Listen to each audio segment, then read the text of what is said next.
మనిషి మరణించాక ఆత్మకు ఏమవుతుందో తెలుసా? గరుడ పురాణం ప్రకారం మనిషి మరణించాక యమదూతలు అతను తోడుకొని భూమి మీదకి వచ్చి 13 రోజులు ఉంటాయి.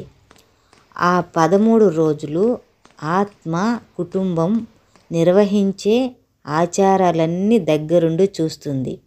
ఆ తర్వాత యమదూతలు ఆత్మను యమలోకానికి తీసుకెళతారు. 17 రోజుల నుండి ఈ ప్రయాణం చాలా కఠినంగా ఉంటుంది.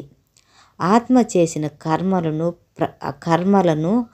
ప్రకారం కష్టాలను బాధలను అనుభవిస్తూ వెళ్తుంది ఆత్మ. ఆ తర్వాత యముడు ఆత్మ కర్మను లెక్కించి నరకానికి లేదా స్వర్గానికి పంపిస్తాడు. పాపాలు చేసిన వారు నరకంలో శిక్షలు అనుభవించిన తర్వాత మళ్ళీ పునర్జన్మ పొందుతారు.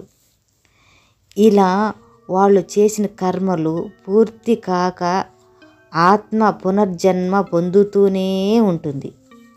ఎప్పుడైతే చేసిన పాపాలకి కర్మలను పొందుతారో అప్పుడు మోక్షం లభించి పునర్జన్మ చక్రం నుండి విముక్తి చెంది పరమాత్మలో లీనమైపోతారు. దేవుని మీద నమ్మకం ఉంటే చాలు. ఎవరు ఏది కోరుకుంటే అది జరుగుతుంది. అది జరగకపోయినా అంతకు మించిన మేలు జరుగుతుంది. ఇది మీరు ఊహించని మేలు జరుగుతుంది.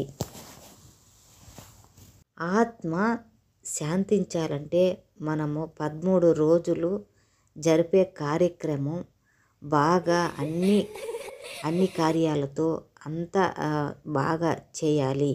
అప్పుడే ఆత్మ శాంతిస్తుంది.